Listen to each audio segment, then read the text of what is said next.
What's up, YouTube? Hobo Nichol Yeah. BBQ back with you again, and we're in the hot seat with Chef Johnny. How you doing, Chef Johnny? I'm doing fantastic, Chris. Thank you for asking. How about yourself? All right, so we'll get this started. Your channel name is Texas Style Cuisine. We'll start with, where are you from?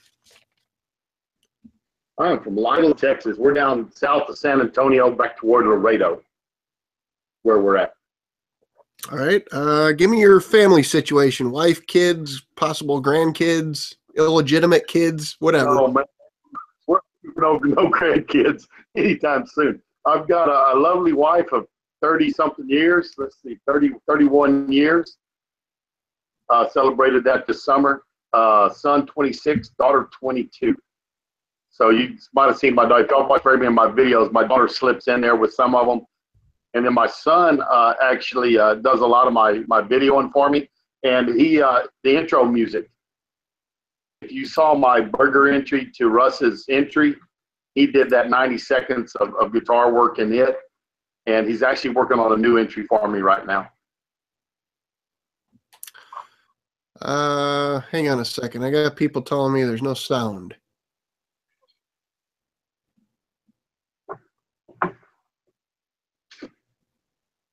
Okay, now I got Barlow telling me sounds good. Okay, apparently it's just from the delay. I don't know.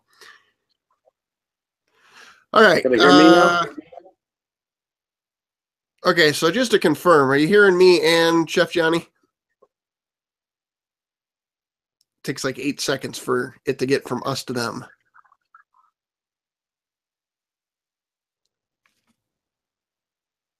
Good on my end.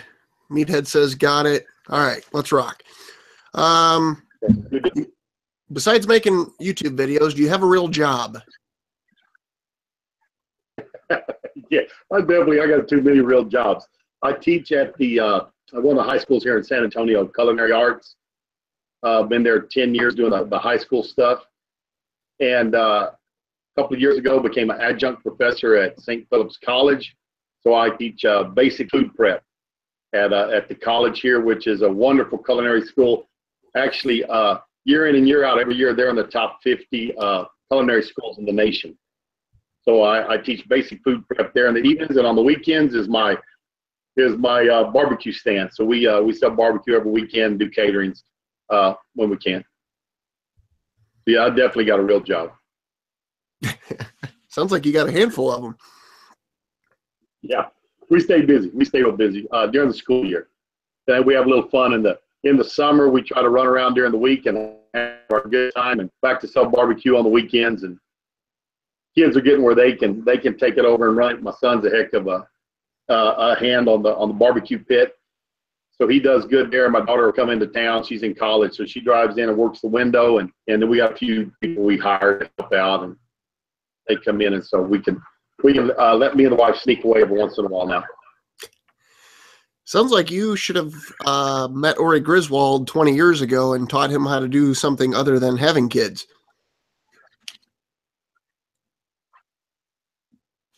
I didn't hear that. Say that again. I said Ori last week was on here, and I think he said he had 13 kids and 20 grandkids. I said he should have met you a long time ago and figured out how to have something else to do. It's called part of that. Yeah, we broke anyways. I caught Ori. Ori has a whole daggum, man. He has a full quiver. Is what would be the biblical term of that, man. He's got plenty of kids, I think. All right. So how long have you had your channel, and what's it all about? 2.5 years. So maybe a little over 2.5 now. We posted up 4 videos in Valentine's Day, February 14th of 15. So a little over 2.5 years. And it's pretty much just cooking. I do some camping reviews, do a little, I want to get more of the cooking while we're camping, things like that. And of course, you know, the Dutch oven end of it. I enjoy Dutch oven cooking.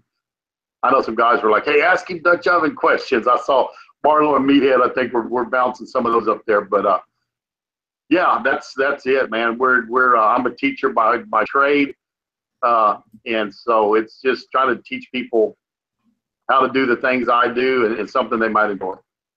Gotcha. What do you record your videos with? I tell you what, I've got a Canon Vixia. Heck, don't ask me. R40, I think is what it is. It's a little cheap Canon camera.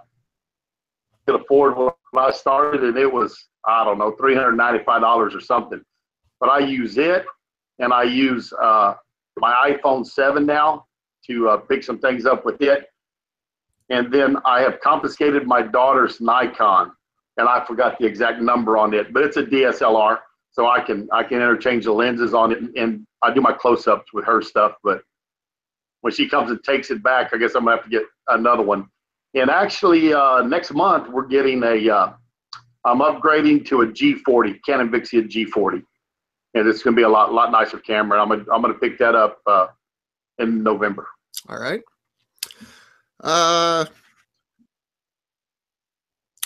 So this is an awkward question because I know you cook professionally or teach people how to cook, but let's go with outdoor only. What's your cooker setup? What kind of cookers you got? Oh man, my wife will tell you I got way too many, but I have got I have 2 Pitmaker barbecue vaults, and they are cooking machines. I really like those. If you look at some of my intro has it, and some of my I think I got a few videos. The ROTC videos got a good look of my reverse flow cooker. My son and nephew and I, we built that thing a few years ago, and it'll hold 30 briskets. I've had 34 on it, but it's made for 30 briskets. Big cooking dude. So I've got both of those. You see on my videos, I have my Lion grill. I love that. When I built the outdoor kitchen, I spent about $1,000, and I was at Barbecues Galore and bought their brand. That rusted out within 3 years, unusable. And I got down, did a lot of research, found out what I liked, what I didn't like. I found that Lion grill, and it was I think bangs for the buck. I picked it up. Y'all see in some of my videos, I have a Santa Fe grill in my outdoor kitchen. It's the one it'll lower down. It's fire brick, wood in the bottom, and you can lower it down in there. So I have it. I got an ugly drum smoker that actually is to the point of needing to be rebuilt. So I'll pull all the parts off. It's one my son and I built it. We'll pull the parts off, drill new holes, put it back together on a new drum. But we wore that one out cooking in it. I've got we call them a Texas Hibachi. It's a 55-gallon drum laid over sideways. Pick them up at the local grocery store for about 90 bucks. My stuffed crab jalapeno poppers are cooked on it. I've got a fire ring out at the swimming pool that'll do work for s'mores and things like that we cook around. So there's not a shortage of something to cook on around this place, without a doubt. All right, so normally I've got my little list of stuff that I like to ask people, but if you only had one of these cookers, which one would you keep?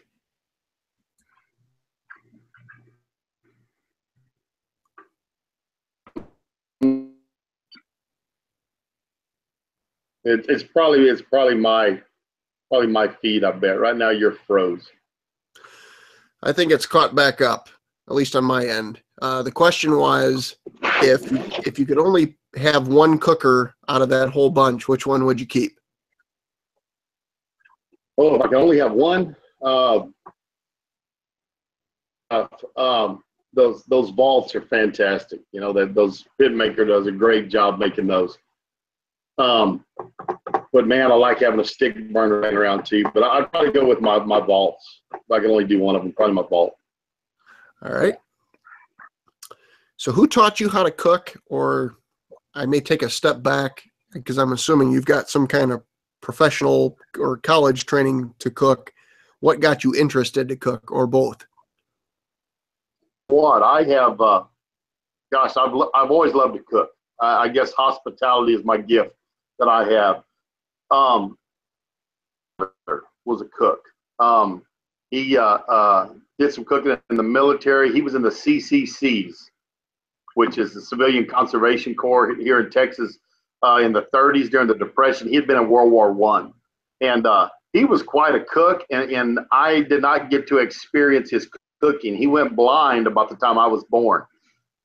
I would imagine a little bit was in my blood. I really wish I could have. When I started getting where I could cook pretty good, I would have men in town ask me to go, hey, can you cook goat as good as your grandpa? You know, and I was like, man, I never had my grandpa's goat. My older sisters, both my sisters are older than me.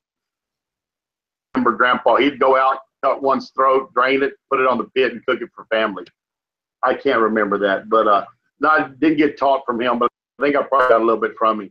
My first experience, I can remember on the riverbank with my dad and my Uncle Jack. Gets me kind of. Dad died 23 years ago, so cooking with him. Uncle Jack was a better barbecue cook than Daddy was, and those guys were great. Growing up, there were two men that I remember cooking with in school. John Neglin, who was one of my best friend's dads growing up. He was an old cook, vinegar sop, cooked the briskets with that. And actually his nephew, Alfred Carroll, his mama was a Neglin. Alfred was a totally different kind of cook. Seasoned salt, heavy seasoned salt, put them on there, no marinade, no vinegar sop, and cook them that way. So in barbecue, those guys had a lot of influence on me cooking because we did real big events growing up. They would help with the FFA and things like that. So that was a lot of barbecue, but my dad and my uncle on the riverbanks, Coleman stove, cooking over fire and things like that. So that's was my first ones. Well, I'm sorry about your father. I lost my mother 4 years ago, and I understand those feelings when you get to talking about him. Yeah.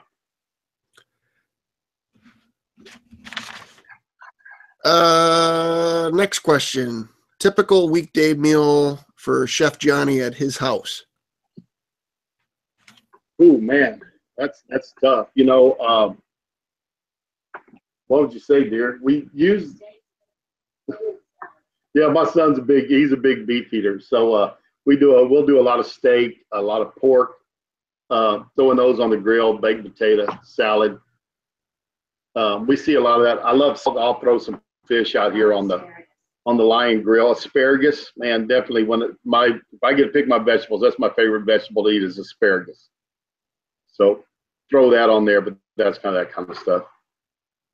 So I'm going to throw this out there and put Mrs. Johnny on the spot. Does she want to hop in here and make an appearance or no? Here we go. She's straightening her hair. She was like, I already took my makeup off. Here we go. Hello, Mrs. Johnny. Down a little bit. They're missing it. There she is. You have any dirt on him that you want me to ask questions about? He's a really good guy, and he's a great cook. He didn't tell you the story about him always loving to cook and just really, really wanting to do it. Our insurance agency opened. I just registered for him for college, and I came home and I said, here's your classes, get going. And he just took off from there. He ended up getting his degree, and he's just cooked up a storm ever since. He's a pretty good guy. I was already cooking a lot, catering a lot, doing things like, cooking for free for everybody, cooking at the church, cooking at the school. And I always said, man, I'd like to learn how to cook the right way, the correct way. That'd be neat. And I just never had taken a step. And so she went up there and goes, here. I took a couple of cooking classes that first semester and had fun. So I was like, I'm going to take another one. Bachelor, so all my other classes were taken. And all of a sudden I wound up with an associate's degree in culinary arts with never the intention of having that when I started. So since we have her on here, I'm going to ask Mrs. Johnny, and I apologize because I didn't hear your name or I don't know your name. Libby, like the vegetable. Libby? Libby, you got it.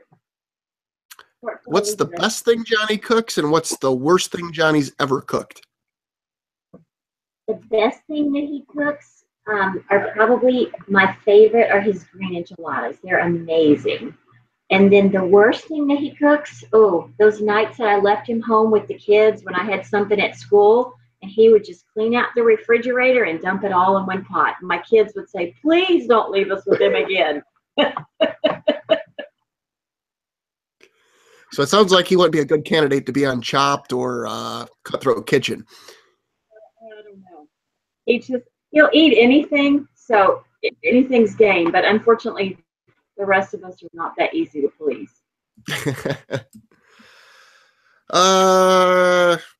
I'm gonna go with Johnny and Mrs. Johnny. Favorite video that Johnny's made and why?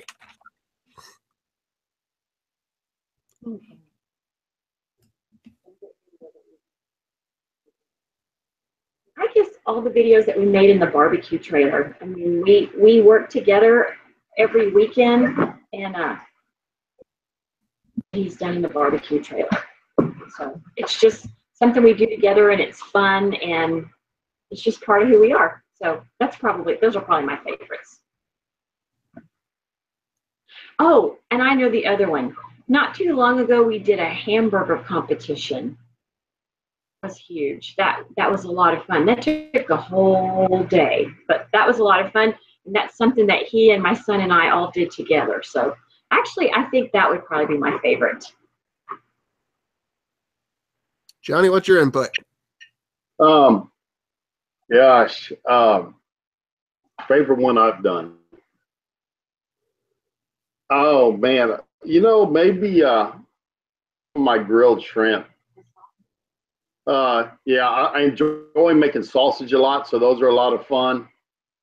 I did some Serrano, bacon wrapped Serrano shrimp, which I love shrimp. So seafood is my favorite food group.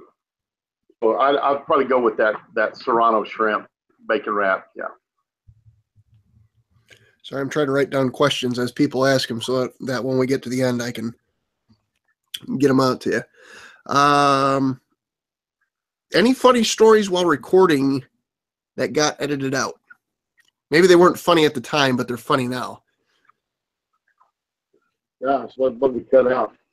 I mean, other than me just screwing up on what I'm saying, things like that. Because, sometimes really kind of have a script and they have something they're planning. I just wing it, man. I'm like, hey, here's the steak. Here's how I trim it. We're putting it on the grill. So that's, I get my tongue tied in that, doing it that way sometimes.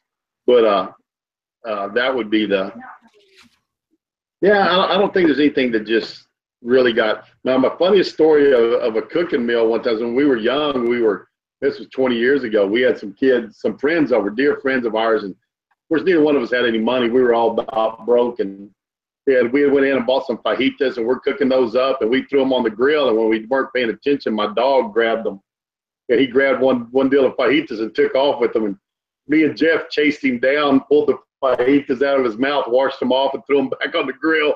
Didn't tell anybody. We all ate them like they were good.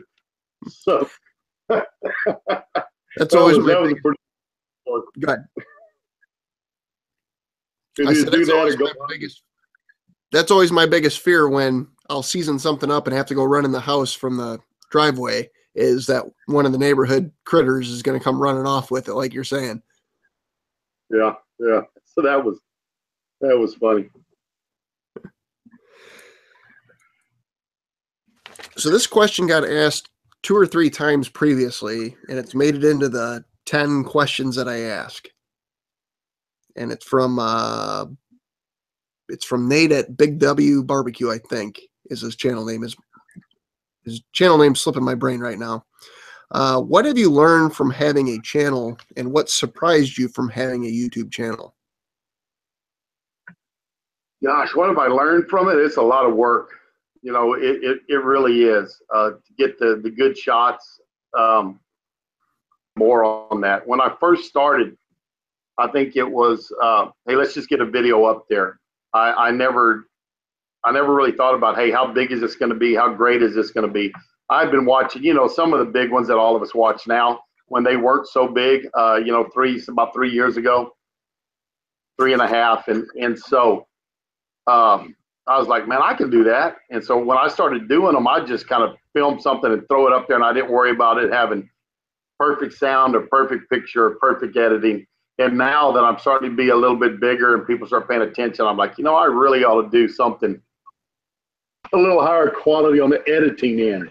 So I think that the filming and the editing is a big part. The cooking's it's no big deal for me. I mean, I can throw it up there and cook it and talk to you about what I'm doing. So it's really the getting at everything and getting edited correctly. I'm good at. What do you use for editing, since you brought it up? Sony Vegas movie studio. Their Premiere, I think is the name of it. That's what I use. Nate from Big W Barbecue clarified that I did get his channel right. So there we go. That's all what it is. And Christy's cooking channel can hear the chat but cannot see it. Chris, I'm a good looking dude. yeah, Johnny got naked, so YouTube's edited this out. That's the problem, Christy. Problem. Christy, I don't know what to tell you other than I'll give you typical IT advice. Close your browser, reopen it, go to YouTube. If that doesn't work, restart your computer, make sure it's plugged in. Not sure. Okay, Johnny, three channels, the three channels question. Give me one big channel you watch, one small channel you watch, and one that should be a lot bigger than it is, but you can't figure out why they can't gain traction. Well, I think probably Russ. Everybody watches Russ. He gave me my first kind of shout out and paid attention to me when I first started. I've been watching him before and commenting. 100 subscribers, and he used my salsa kamada recipe on some pulled pork nachos, and then he's used them again on his well-roasted rancheros burger. Hey, I got this recipe from Chef Johnny. In 24 hours, I doubled. I went from 100 to 200. And of course, then when he did the ranchero or the well-roasted ranchero burger, I had another big hit when he used that one. So Russ was great.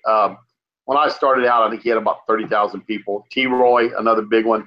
Him and I are going to do some stuff together pretty quick. Almost 75 grand right now. Small channels.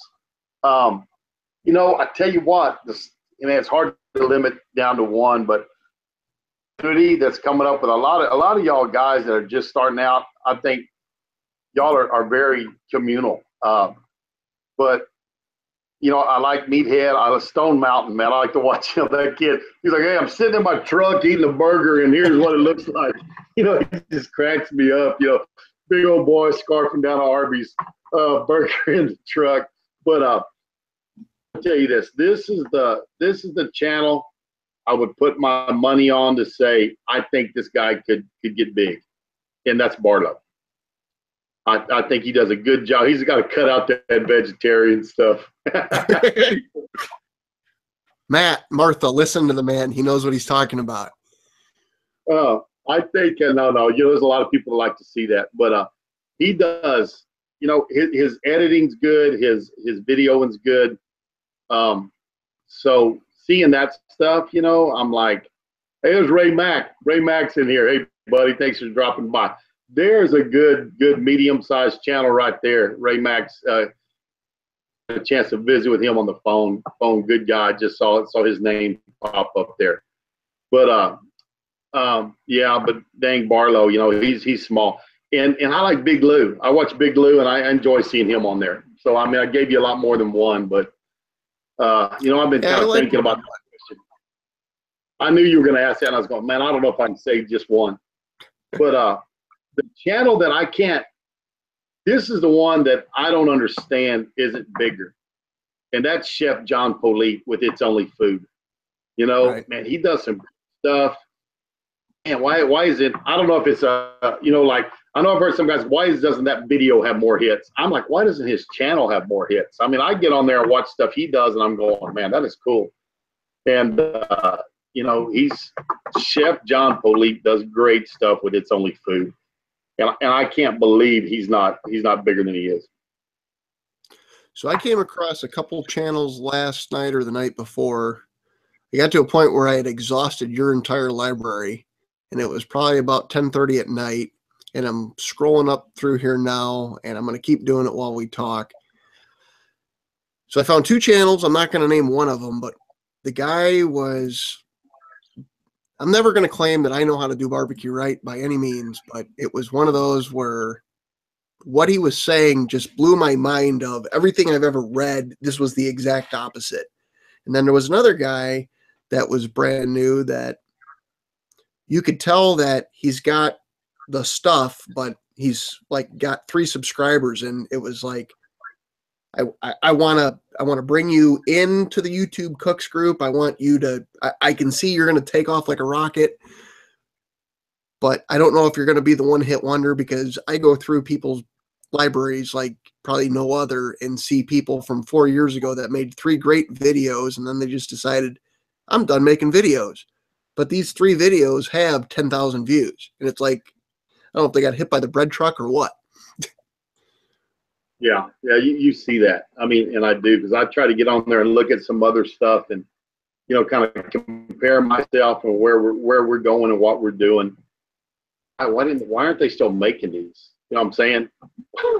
Why aren't they? This is great. Why aren't they doing some more? And I mean, you don't know what their situation is or where they're at or why they stopped. But yeah, there's some cool ones out there that. And you're like, man, I wish I'd do some more. Right. Page 2. We're off the standard questions. We're into the personalized questions. So I watched your knife video the other night. If you could only have one knife for barbecue, and barbecue specifically, what knife would you have? Oh, chef. Not the brand, but specifically the style. Chef's knife. Chef's knife. No doubt about it. There's too much you can do with a chef's knife. You know, there was one guy, I think he made a comment, I don't know if it was that video or another one. He was like, oh, it's a butcher knife. Well, you know, you can cut up a lot of meat with a butcher knife, but you can't really go into a bunch of vegetables and do them right. If I can pull a freaking chicken off the bone with a chef's knife. I can chop up my vegetables with a chef's knife. I can trim a brisket out with my chef's knife. So that you know, a 10-inch chef's knife, me and it get along really good. And if you haven't seen those, you know, I use a 10-inch Mercer. I've got a 8-inch Wusthof and a 6-inch Wusthof. I break down all my chickens with a 6-inch Wusthof. So I'll say this: if anybody hasn't watched this video, and Johnny, correct me, this was in the last week or two. He basically rolls out his whole chef roll knifey thing, and you can give me what that terminology is, and basically explains every knife, what he uses it for. I'm going to assume there was probably more depth to it, but most of the community probably doesn't care, but the people that are probably on here probably would care more. Yeah, it's just my chef kit. So it's got 3 compartments. That back compartment's full of my knives. So I've got, there's 3 chef's knives in there. There's knife that works really good. I use that on my chicken sometime. A good paring knife, a good bony knife, and they are all forged blades. I mean, they're good quality knives, but you know, some of those are 10, 12 years old. I've had them a while, and so I mean, you buy good and they last, you know, and that's the thing. I never would break down and buy a Wusthof myself, and my wife bought me that 8-inch for our anniversary one year. $150. She got it for $100.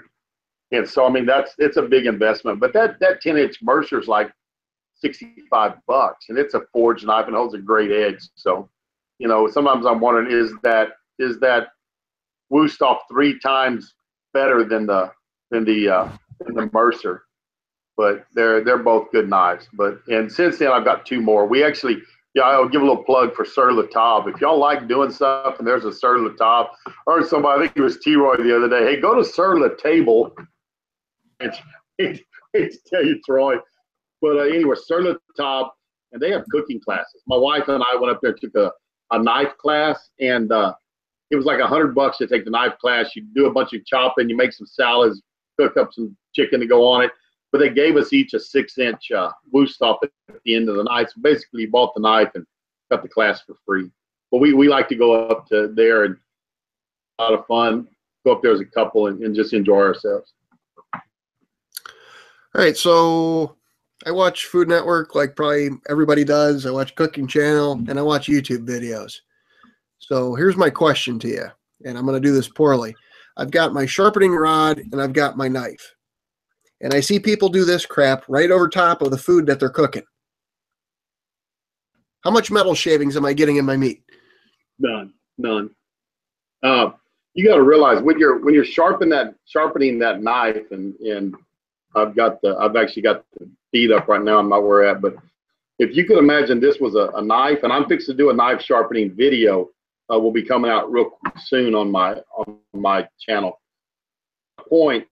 And if you're sharpening, as it gets dull, it kind of starts rounding. It does this, you get a round tip, but this is magnified.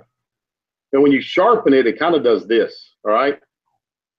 Up your blade, and you can tell that that's got a curve. When you take that hone and you hone over it, it's smoothing those edges off.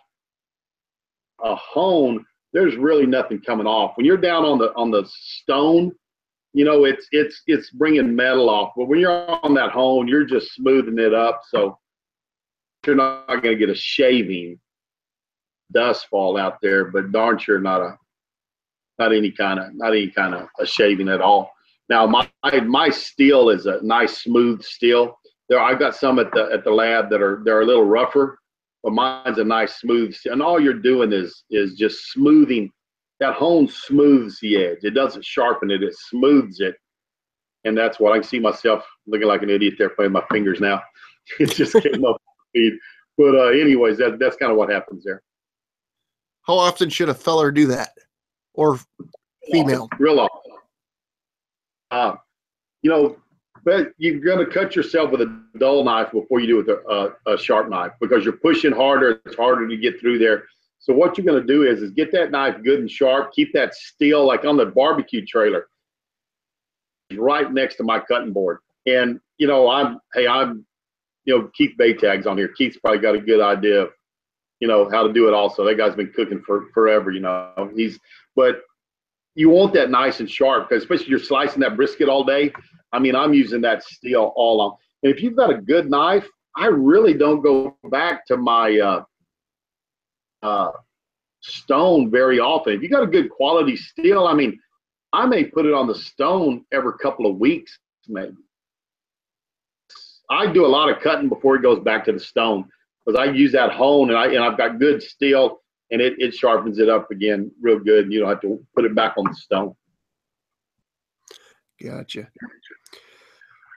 So at the beginning of your videos, it says congressionally recognized. Let's talk about that. Well, I'll tell you what, that was, I think it was, we had a congressman down here, Pete Gallego, and Pete Gallego needed a photo op, and I was available.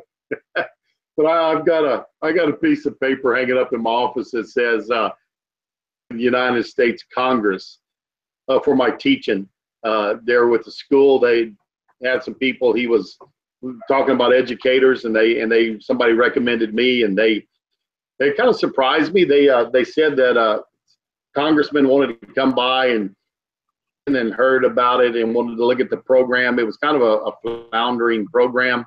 They were looking at maybe even stopping it. I was the first chef they hired there at the high school.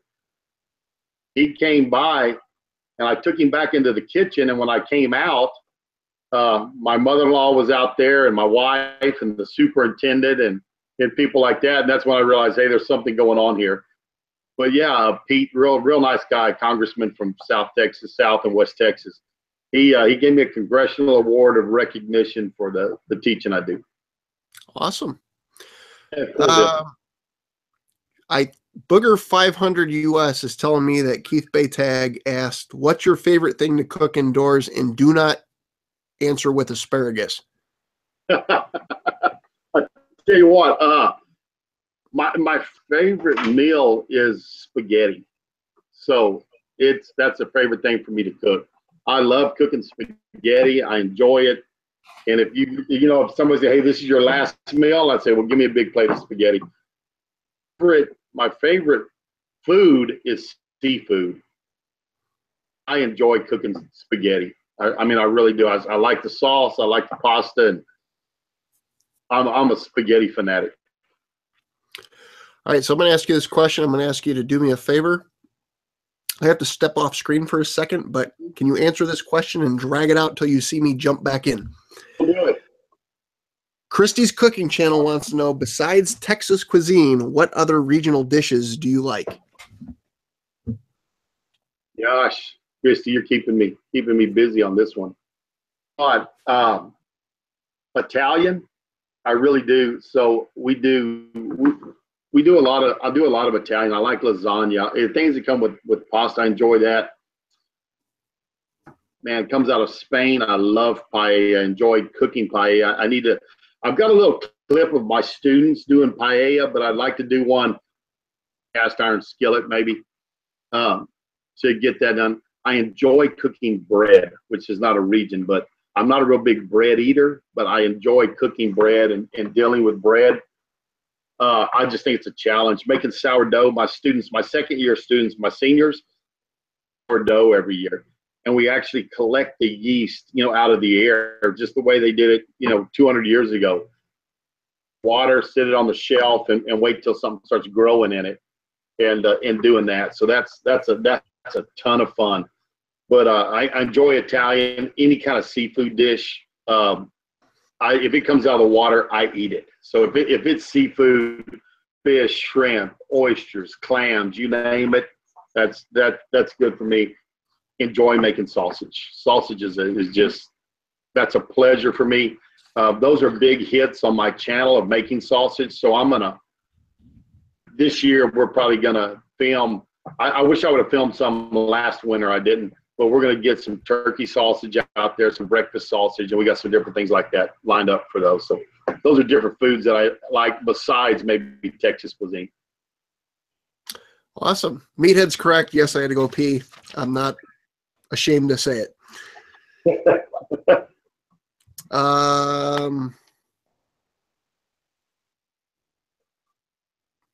Meathead wants to know, since I brought him up and since he nailed the head on the nail, ingredients you use that you think others don't use. I guess he wants to know your secret stash. Gosh, a lot of my stuff is really kind of plain.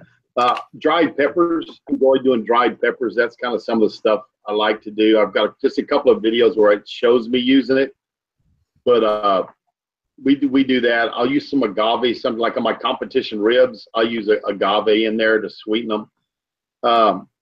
Few things like that. I don't know if there's anything really. And man, the only recipe I really don't give out, barbecue sauce recipe. I don't give that one out. We're planning on getting that canned and moving forward. But you can find my general barbecue recipe is, hey, it's out there. You can see my pork and chicken rub. It's there. My brisket rub, it's on there too. So a lot of the stuff I use, you see, and it's out there for everybody to see. And it's not real complex. Sometimes less is more. It's just, I don't think you need a whole lot of things to get a really good cook going.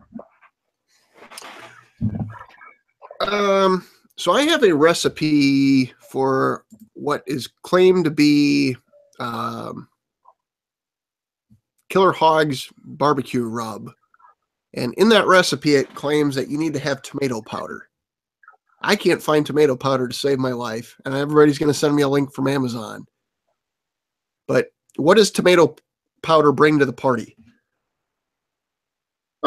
If I had to guess, hey, John, there's a big scorpion right there. I saw a scorpion. Holy shit, we got scorpions?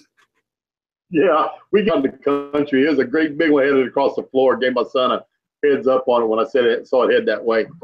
But wait. Back to scorpions. Do we smash those, or what do we do with those? Yeah, we stomped. You want me to pick it up and show you what it looked like?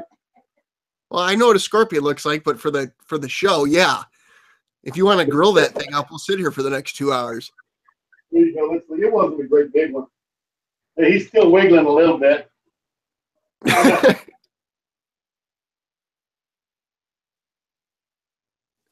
It's a pretty good size one, though. Here you go. That feller big enough for you? What do we do with that? Can we cook that? Eat that? What can we do? Yeah, I'd throw that son of a gun in the trash pile real quick. Get him out of here, but that's him right there. Don't want to close up.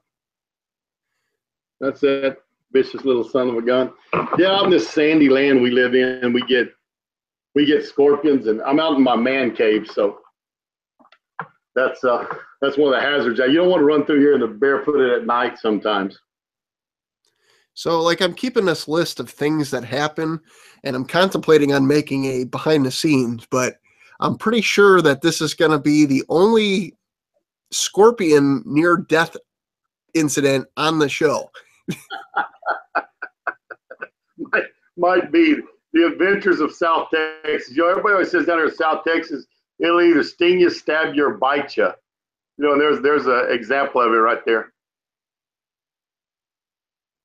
I don't know, it's probably 7 or 8 years ago. Me and my ex-wife went to Illinois at the time. And I had a Jeep and would go off-roading all the time. And our biggest concern when we go off-roading was ticks. So we're in Las Vegas. I take this Jeeping tour, and the guy says, hey, you want to get out here and take some pictures? And I'm like, yeah, do you guys have ticks? And he goes, no, but we got scorpions and rattlesnakes. And I'm like, yeah, I feel like an idiot asking about ticks. That's about right, without a doubt. So I asked you about tomato powder. Scorpion sidetracked that. Let's go back to tomato powder. What do you think? It's going to bring a richness to the dish. It's going to bring you a richness, and you know, it's when you make a beef, when you're doing a beef broth, or you're not broth, but you're doing like a beef stock. We'll put tomato paste on those bones and the little bit of meat that's left on, and we bake them for a little while with that tomato on there, and then we make the stock, and that gives it a say is the word you use. It's browned with tomato sauce, but there's a richness that the tomato brings to it. Just Keith says it's a real man cave. There's scorpions in it.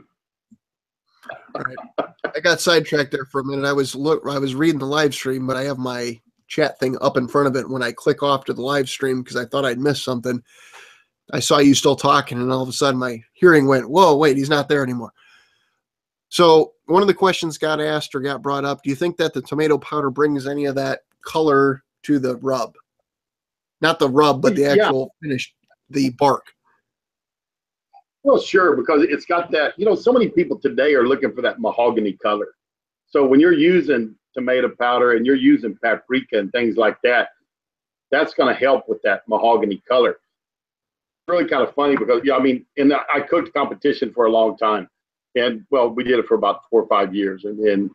But when you cook a brisket, I mean, from start to finish, and you don't wrap it, one of the, you know, I'm on the smoke ring forum, and I haven't been on there in a while, but I was on there a lot, and I put a picture of a brisket up. He's up there, made comments about, man, you burnt that brisket, you know? And one of the guys that's on there, man, he's a great guy, Tony Royce from up in Green Bay, Wisconsin, up there in that Wisconsin area. But he has a barbecue trailer. You know, he typed on there, he's like, hey, chef, they've never seen a brisket that wasn't wrapped before. You know, because it maybe smoke piles up and it turns black. But in these competition stuff, everybody's looking for that mahogany color. It's gonna put that tomato, the paprika, those red colors are gonna help you with that mahogany color. So taking a step back, so I've been smoking food since, I'm going to say, 2006 to about 2012, roughly. And then I took a couple-year break, and then when I moved here to Ohio, I started up in about 15. So I am by no means an expert, but I got to the point where I started to follow, I'm not going to name the person, but it was cook it to the color you want, then wrap it. Then, you know, if you need some kind of, if it's ribs, whatever, get a sauce glaze. But what's your viewpoint on that thought process? Yeah, I mean, I think that's a pretty good way. There's a point in time, if we're talking brisket, when you get it that color you want, wrap it and it stops the smoke, then you can move forward and you don't keep getting that heavy smoke on it. But you also lose that smoke flavor. And cooking in my barbecue vaults, they're generated by charcoal with wood chunks. So what happens there is if I wrap, it's harder to get that smoke flavor that you're getting from my wood, because it's not a coal burning fire. A little different out there on my stick burner. Wrap out on it and still get a stronger smoke flavor, because I've put that on it, with my stick burners going that way. But that's in my ribs. If I wrap anything, it's ribs, because when they get to that one color, I know if I let them go darker, he's on mine. And I wouldn't call, they're not really necessarily a wet rib, because I'm not going to give them to you sloppy wet, but I put a light glaze of my sauce on them, and I put it in. I know how much darker that's going to make them. So when I get the color I want, even when I'm cooking on the stand, not all the time, if I got time, I'll wrap them up and stop that color. And you can see it when you look at some of my videos and some of you get on my Facebook and stuff, and the Texas Style Cuisine side and my Instagram and stuff. And sometimes they're darker. It's because I let them stay on the smoke the whole time and didn't wrap them, and then I glazed them, which added another layer of darkness. So you gotta, when they're the right color, especially for competition, when they're the right color, pull them babies, get them off there, and get them that color you want, because that's the thing you're looking for. So I'm going to hit on this competition viewpoint versus average guy viewpoint here in my probably second or third to last question. But in Barlow, I want you to understand, I got your question. I'm saving it towards the end because I think it's going to be interesting, and I'd really like to have it very close to the end.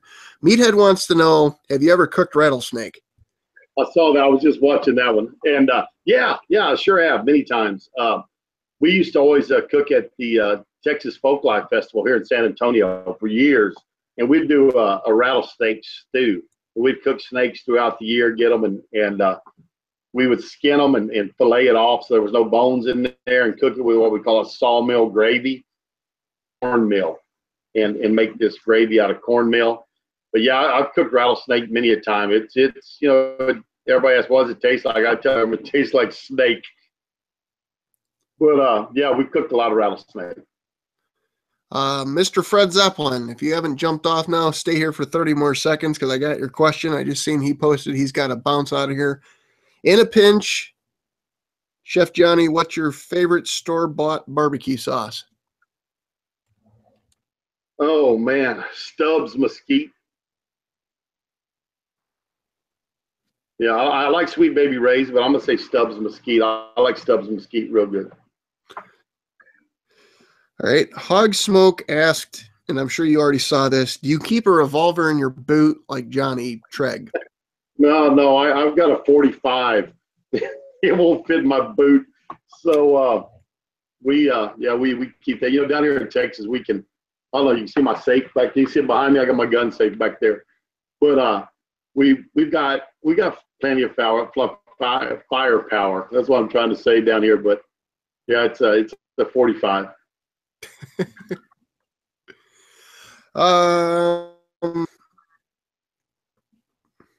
So as I told Ori the other day, I have really shitty handwriting, and now I'm struggling with crap that I've wrote down. So competition cooking versus what I do or Barlow does, or I'm assuming Meathead, Keith Baytag, etc. does. What should the regular guy be doing versus what the competition guy, whether it's on TV or on YouTube, says, this is what you have to do?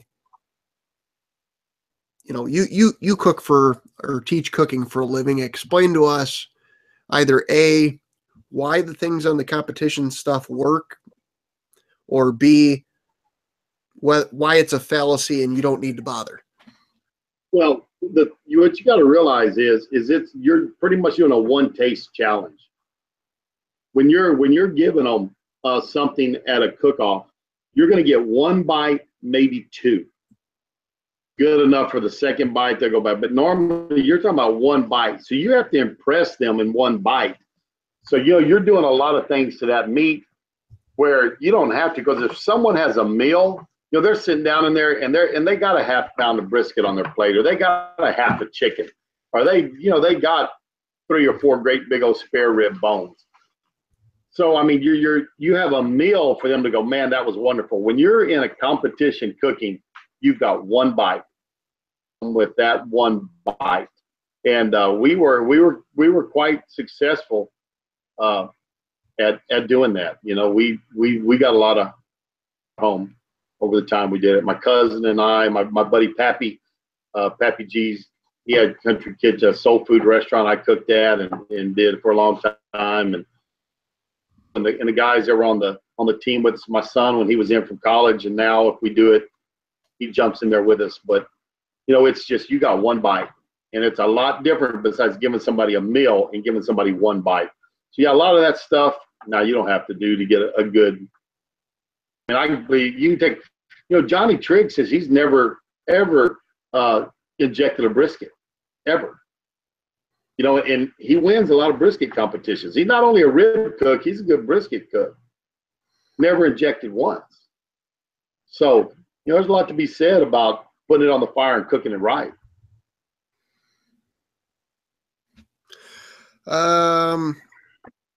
Ray Mac's Kitchen and Grill asks, how often do you use your barbecue stone pit? Oh man, I tell you what, our stone pit out there. Now, if he's talking about the Santa Fe grill, not near enough. Once a month, maybe twice a month, sometimes. Now, my old rock pit that's sitting out on my patio, I haven't cooked it in quite a while. I don't think I've got any videos of it. You see it in the background of some of my videos, but I think this is what I believe. I believe brick or stone better than steel. I've cooked in a lot of steel pits. I've got a reverse flow. I got my pit makers, but an old stone pit I think is hard to beat. And that's, I know he cooks on those blocks. When he puts those blocks together, and Ray Mac does some good stuff with that. Hank Rock out cooks steel. All right, so on the cooking front, I'm going to ask you we're going to call this Quickfire Questions because I've never done this and I'm making this up as I go. So what's the one thing most people do wrong making eggs? I watched a thing on Gordon Ramsay. When I told you my mom died a couple years ago, my dad had to figure out how to cook for himself. He said, I was watching this thing on Gordon Ramsay, and he explained how most cooks don't cook eggs well, and that's kind of the judging point of how good a guy is. You cook them too fast. That's the problem. Most people try to cook them too fast, especially if you're going to do a sunny side up, or you're going to do a nice, you want kind of a fluffy scrambled egg. Slow it down a little bit. Don't go so fast. But I think too many people try to speed up the process too much on cooking eggs. So it's not a hot, fast fire. All right. 3 vegetables that most meals need to have in them. Oh, 3 vegetables? Man, I'm asparagus all the way. Asparagus, broccoli. Gosh, what's the third one? Cauliflower. Love it. Brussels sprouts. I'm a big Brussels sprout eater. My wife's telling me potatoes. That's a starch. It's not a vegetable. All right. We're getting close to the end here. Barlow Barbecue wants to know, do you recommend going into the barbecue food truck business? And I'm not sure if you meant food truck because that was 20 minutes ago and I probably wrote this down terribly. My wife's laughing at him over here. I tell you what, only if you love it. Only if you love it and you love the person you're doing it with. It's funny because people will go, gosh, how could you and your wife spend all that time together? We like each other, so not just, and don't always get along in that trailer. It's tight, It's hard work. There's a lot going on. You got to really be committed, whether it's a trailer or whether it's a stone and mortar. You know what I'm saying? You've got to say, this is something I want to do, and this is something I love to do. That, then you have no business doing it. So break it down give me a timeline of today we decide we're going to open up a barbecue food truck, brick and mortar, and just let's get past the building, the vehicle, etc. We decide on Tuesday we're going to start selling product at 11 a.m. Give me what time we start and lay the whole day out. Well, I can tell you this for us. This is the way we do it. We start, gosh, man, we're going to open up at Saturday morning at 11 o'clock. So Friday, you know, we're doing potato salad. We're getting our coleslaw and stuff like that ready, making all getting those side dishes ready. About 8, 9 o'clock, pits start getting ready. Around 10 o'clock, briskets and pork butts are going on the pit. My son does all that for me now. My son does a great job, and he's nursing the pit through the night. I'll get up before 6, try to get to the pits by 6 o'clock. Fire, see how they're going, see what I need to do. I take all the meats, I'll spritz them just with water. I flip them in for end, put the probes from the Guru in them, and then I bring my ribs out that he's already has seasoned. He's trimmed them, he's pulled the skins off the back and seasoned them for me, and I put those on there, and they're on there by 6:30. Once I get those on, I clean up a little bit. I get out my beans, which have been soaking all night, and I put on a pot of beans, get those going. We do kind of a ranch style bean. So those are on there by 7-ish usually. Get those going. Start slicing onions, possibly filling some cups with barbecue sauce. Get that kind of stuff done. Wife getting her stuff done, or some of the people that help us out from the college this semester. But you know, we're going to start getting the rice done, doing our Chipotle mac and cheese, which is something we need to get on the. Hey, Big Lou, I just saw Big Lou dropped in. What up, Lou? Getting that on there real quick, doing those things, and then gosh, so that's starting rolling time. If the truck's not hooked up, we're hooking the truck up, getting those things ready to go, filling the water tank, heading up, getting set up, and yeah, you know, just start putting the cups in it, putting the, you know, making tea. My wife's already telling me all the other stuff we do, but she gets a lot of that kind of stuff ready for me too. You know, making the lemonade, getting those ready to go.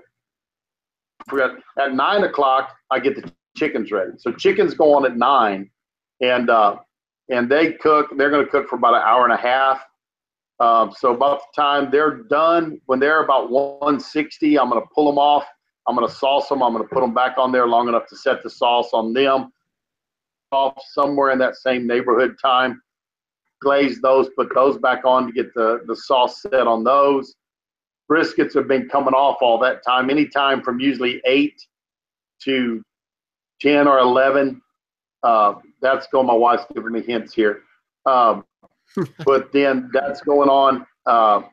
Then about the time we put the chickens back on, we're throwing on the sausage. It takes about a 20-minute cook in those pits for the sausage.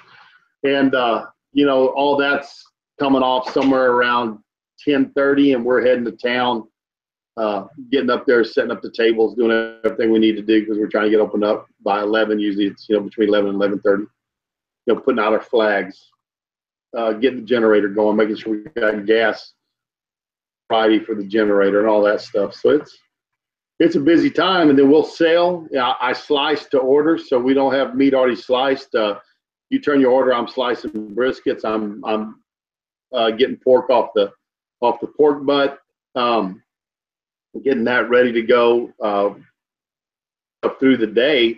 And then depending on, we've sold out as early as 2:30. We usually do about a case of briskets, a couple of pork butts, something like that a day. Not a real big town where we're at, but we do okay out here. And then from there, cleaning up some there, we bring the trailer home. My wife's really good. Since I got up early, she kind of cleans up afterwards. But I'll get in here, get parked, get the water hooked up, get all the things ready to go, hook the storage up so we can drain the gray water tank, get that out. She starts cleaning stuff up. If we had anything left over, we're cooling it down. And, take that, save it, and then, start over again Saturday night, getting ready for Sunday. If there was any brisket left over, we'll wrap it, put it back on the pit, warm it up, use it for chopped barbecue. And same thing on Sunday.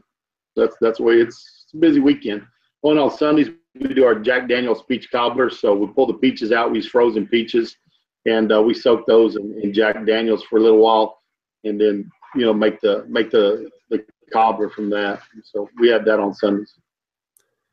So I'm going to jump off this subject just for a second because Sarah asked, "What's your favorite dessert with barbecue?" And you just kind of segued me right into that. That Jack Daniel's peach cobbler is hard to beat. I love that. It's I've entered it in 4 cook-offs. It's won 3 and came in second in 1. It's an excellent dish. We were cooking off here a while back, and a friend of mine, man, she makes the most wonderful peach. And these things were fantastic. And I was like, man, Kathy, you have won. And they called her name for second. And then they go first place, Texas Style Cuisine, so I'm going up there, and it was the Jack Daniels. I'm like, had to be, because theirs were tremendous, but it's good stuff, without a doubt. If I'm going to have some dessert, give me that Jack Daniel's peach cobbler. So I'm going to ask you a question of naivety on my part. So here in Canton, Ohio, we've got, 3 or 4 barbecue places that probably do the same equivalent of what you sell in your little small town. But I see places like Aaron Franklin's, which unfortunately had the fire, and others like it. Or I see a guy goes to a big festival, state fair, whatever, and sells his product. What's the hold time for, chicken, ribs, pulled pork, and we'll just say brisket. We'll just put the big 4 in there. I've got a Cambro. I came across it on sale at a Restaurant Depot. Couldn't walk away from it. Have no intentions really of ever making this anything more than a YouTube channel, but you always got that little thing in the back of your brain that says, hey, I could be Texas Style Cuisine and become something. But what's the realistic hold time of those 4 meats? Well, you're talking about 4 hours. So that's the basic time, 4 hours on. When you start studying bacteria growth, that 4 hours is the threshold. If you're at Golden Corral, they can leave food on the hotline for 4 hours. Now those briskets for 2 hours before you even considered slicing it. Those things are coming off the pit at 2:05. So, it takes them a long time. The danger zone's 135. It takes a while for them to get down to slicing temperature of 140 or 150. So, really, those could go longer, but you can have them on the cook line for 4 hours by standard, serve safe national standards. Let me rephrase my question. Do you start getting a textural difference, etc.? No, not till they start cooling off. A chicken, if you hold chicken too long, yeah, it will. Chicken it'll start getting different on you. Brisket, man, you can let brisket sit 2, 3, 4 hours, as long as it's kept warm. No, you're never gonna different if it sat there for a long time. But it holds. If you cooked it right, pork will get a little goofy on you if it sits there too long. And you got to realize, once you cut a piece of pork, that thing really starts drying out. So you'll notice that in your pork, because we're slicing it, even though you're slicing off one end, moving toward the other end, you'll get a little difference in that pork. But chicken and pork, yeah, those 2 things. Brisket, man, it can sit there. It can go a long time, and fantastic. All right. I'm going to give everybody a last call here. I'm going to ask Johnny my question I like to ask at the end, but if somebody throws something in here, I won't complain. Three people that you'd like to see in the hot seat, and my new stipulation is you have to help me convert them to show up here. Help you get them here. Well, three, Chef John Polique, he stuck his nose in here for a little bit. It'd be great. Ray Mack, I think Ray Mack would be good on here. T-Roy. I was hoping he'd show up tonight. He told me he was going to try to. He's a good guy. Surfing Sapo, cooking with Surfing Sapo. He's a good one too. He's got about 10,000 followers. He's a neat guy. He's going to come up, and Troy's going to come down from Austin. Going to do a little thing over Thanksgiving break, and we're gonna do some cooking over that. Hang out in the outdoor kitchen one day and do it. And I think here in the near future, I'm going to be on Thursday chats with T-Roy, where he does a question and answer. I was actually watching that right before. That's typically what I watch before this happens. Number one, I can put it on the background. I don't have to watch T-Roy. I can listen to it. Number two, it kind of stems some last minute ideas of questions to ask people.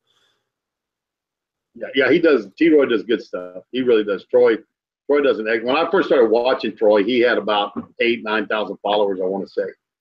And he's blown up, man. He's like at 72,000 something.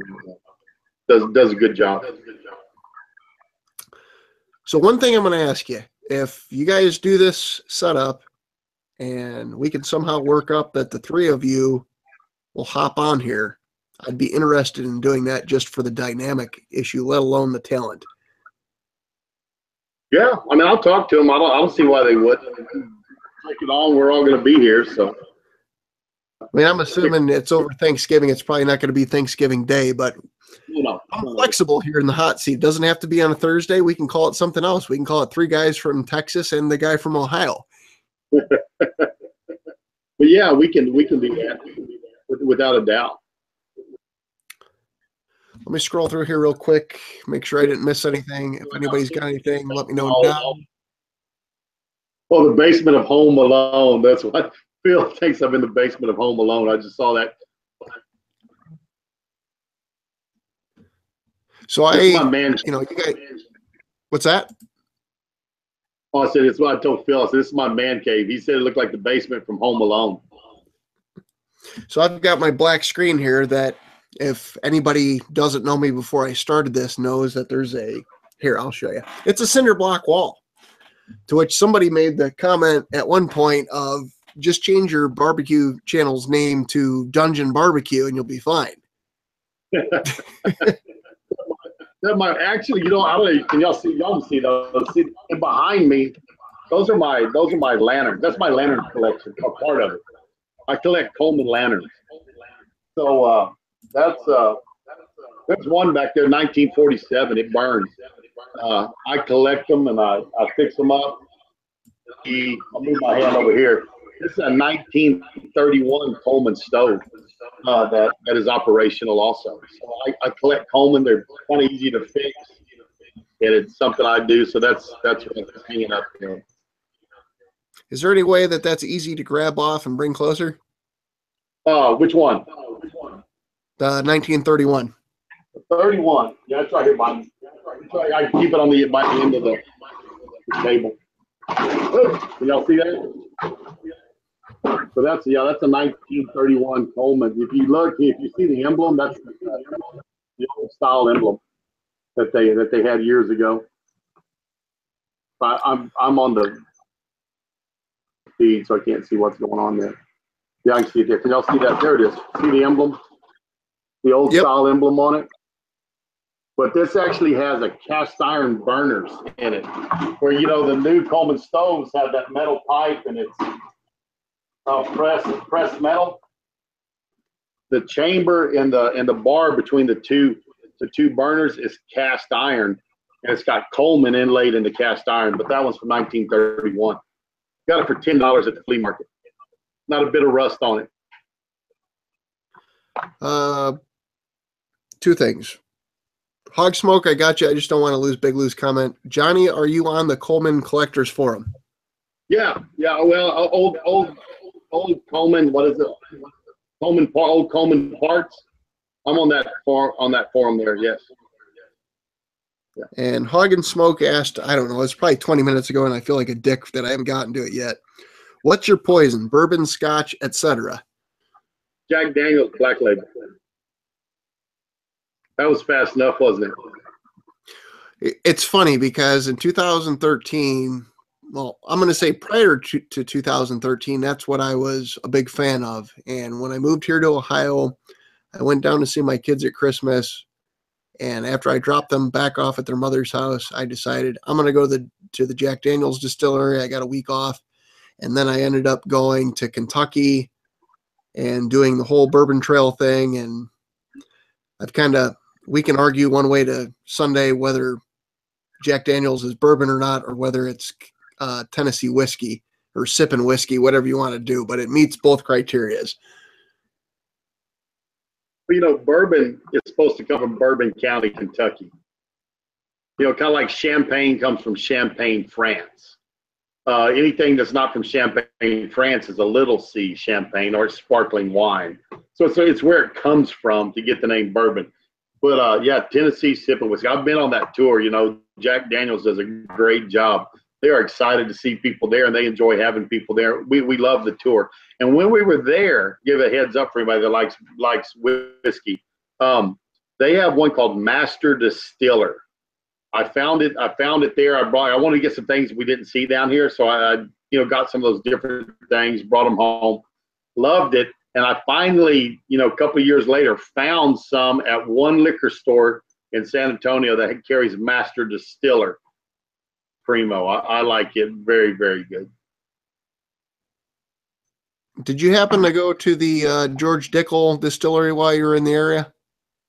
No, did not. We made it down. We had my in-laws with us, and we ran down to Jack Daniel family reunion. Wife's family is some of the original families of Tennessee. So we were at Clarksville, up north of Nashville, of Civil War battle sites. Went through Franklin, Tennessee. Saw where the Army of Tennessee was destroyed there. Saw some fantastic tours. Did the Bell Mead Plantation, which every horse that's ran in the Kentucky Derby over, I forgot the last how many years, had been a descendant of the Bell Mead stud, Bonnie Scotland. Prolific he was. He was bought right after the Civil War for $30,000. But anyway, so we left that area after the reunion, ran down to Lynchburg, did the tour, and then we headed to Memphis. Spent a few days in Memphis, and then started coming back home. So I hate to jump off of, I had like 4 more questions, but Big Lou Barbecue asked a question. Does Johnny have an ARC, A-R-C? I don't know what that means. Probably a lantern. An ARC is a brand of lantern. And no, I don't have an ARC. I don't have those. Yeah, go ahead. So one thing that I screwed up when I had Orion was I totally glossed over the cast iron cooking thing. And I don't think I can do that twice now without Big Lou Barbecue driving from Louisiana up to Ohio and punching me in the face. So your butt if you do. You're a big cast iron guy. Well, you said you're a Dutch oven guy, so I'm going to leave the floor to you to control this conversation because I'm just dabbling into it and don't know enough to ask the proper questions. I tell you what, him and Barlow has just got into it also, and he's asked me some questions. I've had a chat. I flipped back over to see if I see some questions popping up. I started cooking in iron years ago. Love it. I totally love cooking in cast iron. Before we got the trailer, we almost bought a chuck wagon and started doing that. My grandfather, I talked about earlier, he cooked on a chuck wagon back in the 30s. My mom grew up in a tent alongside of a cotton patch. You know what I'm saying? Back in the 20s. I've got Dutch oven that was my grandparents. I've got steel that was my family's that's 100 years old. I'm trying to, who was it? Somebody the other day pulled a real old one up on you. Was it Barlow that brought out was it Big Lou? Brought it out. I've got some gate mark stuff that we have here that's very old. Man, the iron's a blast. Once you learn how to take care of it and you start cooking in it, you know, you are not gonna, man, you're gonna like cooking it. You're searing a steak. It's a little bit to get used to and learn how to do. Man, it's big. I'm looking to see if anybody's got any questions on it specifically. I try to teach, you know, I've shown some with wood. I show some with charcoal.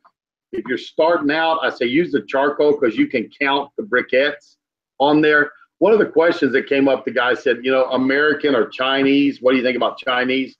The research, you know, people always say, oh, well, there's bad stuff in there. There's something in there that might make you sick or kill you or whatever.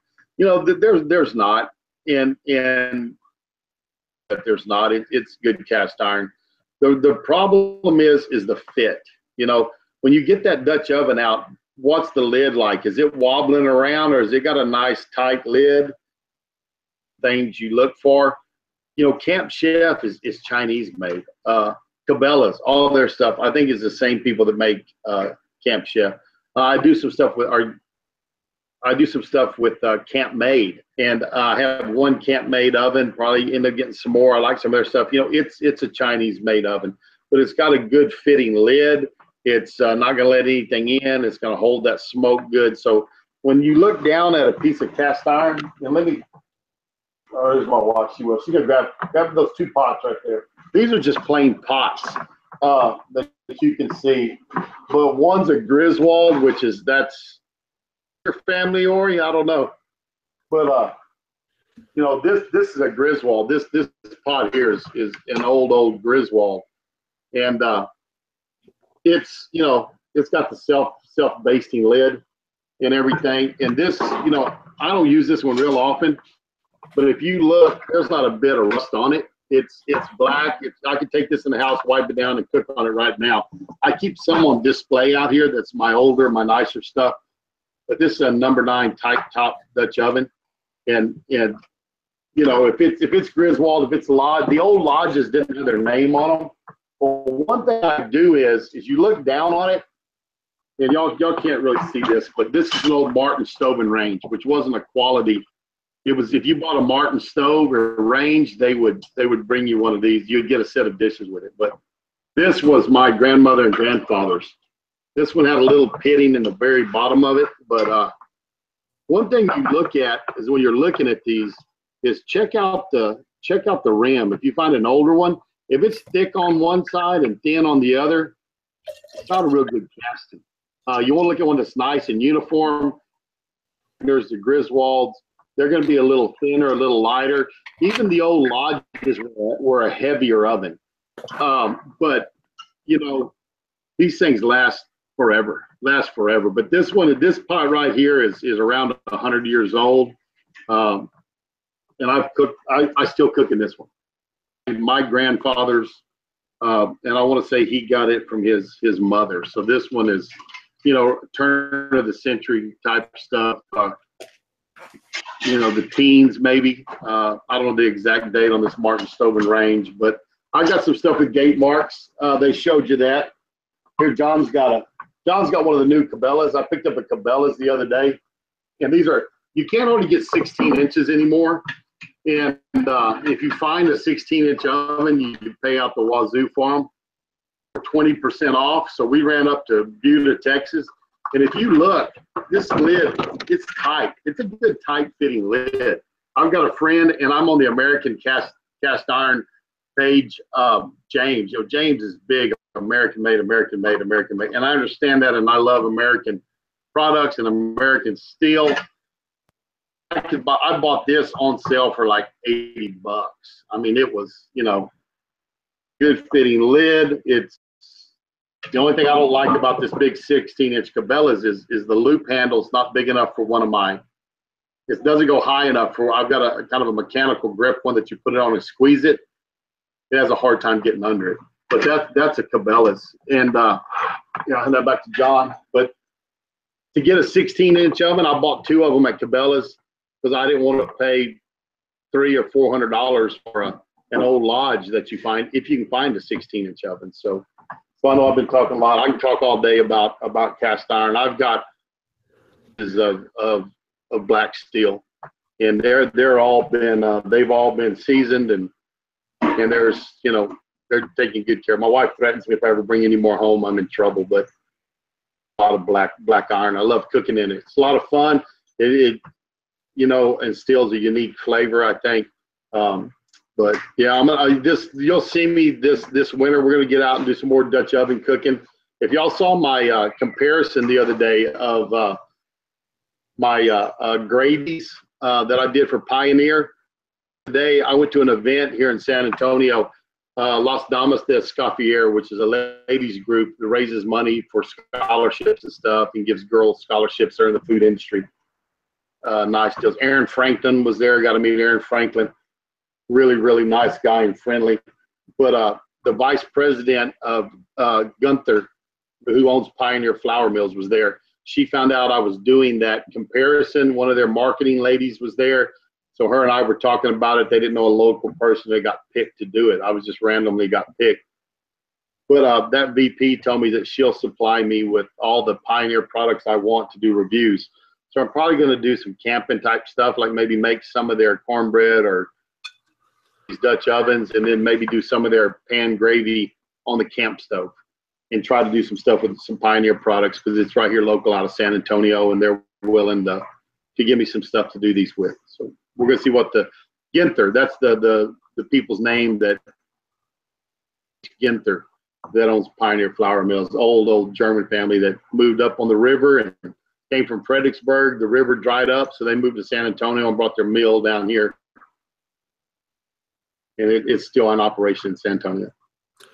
So I got a question, a basic question from what we've talked about, but Hog and Smoke has brought up a good point. He says, we need a part 2 of this session with Chef Johnny. So I'm going to leave this way is, I don't know. Knowledge. If you go pee, I'm screwed because I can't carry on 5 minutes of conversation. So I don't know where you're at or what you need to be doing, but there's been a couple questions come up on the cast iron. So my question to you is, do you want to end this roughly here, or do you want to carry this on for another half hour or less? I'm good. I'm good with what you want to do. I have nothing else to do. My wife's like, your answers are too long. She was giving me the, cut it off. You're talking about cast iron too long. No, he's doing a great job. I'm just here making things terrible every, 2 minutes. He's the one that's the money guy. So Barlow has a question, and I'm going to piggyback on it. Barlow says, any advice for cast iron beginner? And Hobo Nichol BBQ says, adds to the question, so I'm getting started. What is it that I need? Because I've got a handful of different items, and I know that Kyle Klink, I can't think of his barbecue, Patriot Barbecue. I don't know if you're familiar with him. He just dabbled into cast iron cooking also. So if we're going to start doing cast iron cooking, what is the handful of items that you need? And what are the, I'll go this route. What are the handful of items that you don't need that are niceties down the road? Gosh, I mean, I would get probably a 10-inch Dutch oven. There's been one of my students' dads, Sean Hemming. Hello, Sean. Who's on there? He's got his daughter's one of my second-year students. But he comes out and eats my barbecue sometimes. But anyways, a 10-inch lodge. If you get a lodge, you can't go wrong. They're good. They're quality products. A 12-inch might be a little bit big. But if you get a shallow 10-inch, you can start cooking a lot of stuff. They're good for bread. They're good for desserts. If you're going to roast, they're a little short for roast. You'd have to cut your chickens in half. But that 10-inch, a nice lid lifter, those two things, you can start cooking. I've got, and if you look at some of my stuff, I've been out front in my fire pit, and when it's real windy, you'll see me back in my outdoor kitchen, putting it in the chimney back there. But we try to, those 10-inch lodge, when you can feed a lot of people in a 10-inch lodge, or get you a 12-inch. I would start with the shallow and then go up to the 6-inch. but you can't go wrong with Lodge. You know, I have the Camp Made, and I like Camp Made real well. They're an American company, not American made. I've done some reviews for them. They've sent me some products, and I've done some stuff for them. I actually got a little affiliate, Camp Made, and so I had some people buy a few things from them. But they're a good oven. They fit tight. They have some neat systems that go with them that, like, they're multi-tool. That'd be one thing that you get down the road, maybe, that you wouldn't need the first day. Lid lifter and get you an oven. Season it well. There's a lot of videos on how to season it. I don't use oil. I like to use, like, Crisco, a shortening, a very thin layer. I understand flaxseed oil works very good. I haven't tried it yet myself. 500 degrees for about 2 hours, and really set that on there. And I'll do that 2 or 3 times before I cook in it. Early things to cook in it. Man, if you get a frying pan, if you get a Dutch oven, whatever, fry fish in it. Some people say cook bacon, but bacon, that sugar sometimes wants to stick a little bit. So I'm more of a, hey, let's put some oil in there and fry fish in it, and work on getting your seasoning set well. And then once you do that, you can go out. I see Beamer says he's got an 8-inch. I have a very old, very, it's the only 8-inch I have. But it doesn't have the bell handle on it. It's broke. It's an old gate mark. But the 10s and the 12s, you can do a lot of great stuff in those. Barlow asked a question, and I think we've scrolled past it. No, Barlow just made the comment, we got a 10 and a 12-inch. So he's got Dutch oven ribs. He just said he's going to try our the Dutch oven ribs I put on there, you know, and I always like to give, you know, kind of credit. If you see it, Cooking Outdoors, Gary House, you know, he's got some good stuff. He's got some great things out there. He does a Dutch oven rib that's similar to mine. That's, you know, that's an old recipe people have been doing for a long time, but put some vegetables on the bottom, ribs on top. He pours a beer in his. I pour Dr. Pepper in mine. But Gary House, man, if you want to see some cast iron cooking, of course, yeah, that guy does a lot of good stuff. Are you familiar with the Lodge combo cooker? I would have to. Is that the one that it's got like a shallow frying pan on top of the deep frying pan, and you can raise it up? Is that? Yes. So I have one of those. I think I did my Larry the Cable Guy macaroni and cheese. It come in a box set. I found it at the grocery store for $1. I thought it was a good shtick to put Larry the Cable Guy macaroni and cheese. It was an epic fail, but it was interesting to cook over my little fire pit. But Lodge website, I don't know if they don't make it anymore or if it was a short-term thing or what it was. They've discontinued some things they do. I have, it's called a 3-in-1, and I have 2 of them. I use 3-in-1 or 4-in-1. It's got a cross on it that looks like a Griswold cross. So I have something similar to that I use. So it's deep. So if you're wanting to fry chicken or fry fish, those work great for that. You pull the lid off, turn it over, use it for a shallow frying pan. So yeah, those things get a lot of different uses. And plus, you know, you close it up and use it for a lid. You know, so those things are cool without a doubt. Whether it's a Lodge or it's that 4-in-1s, or they're floating around here. You know. Right. See what he's saying. Yeah, they're talking about Kent Rollins. I've met Kent Rollins. He's a good guy. Sometimes we go to the World Championship Ranch Rodeos in November. Championships a few years ago. Got to meet him. Real friendly fella. Real nice. His channel's blown up. I remember when it was in the last year. Of course, you know, he's done some TV stuff which helped, but he's about 100,000 right now a year from 5,000 or 6,000. I enjoy his type of stuff. I wish that the wagon type cooking thing would come more to the Midwest where I'm at, but I get that people aren't going to pack that wagon up to drive to Ohio to do it. So I kind of accept where I'm at, but I really love his channel. One question I got for you. I see people, Kent Rollins, I think the last video I watched of his, which I've been going back through his library, talks about acidic items, specifically tomato-based items in cast iron. You know, he says once you get to a certain point, you're okay, but what are we looking at cook-wise of having to do before your seasoning is so good that it can withstand something like that? And once you do cook something acidic like that, what is the recuperation on the cast iron? You know, I don't know if you ever get good enough to get past that acidic, because you're gonna get some of your seasoning off of it. Anytime if you're doing even with chili, you got some acid in chili. That's coming because of the tomatoes and stuff. But I do chili in mine. I boil beans in mine. A lot of people don't, because your beans will get a little bit black. If you got a good hard seasoning, it gives you less black on those beans, but you're going to pull some of it off.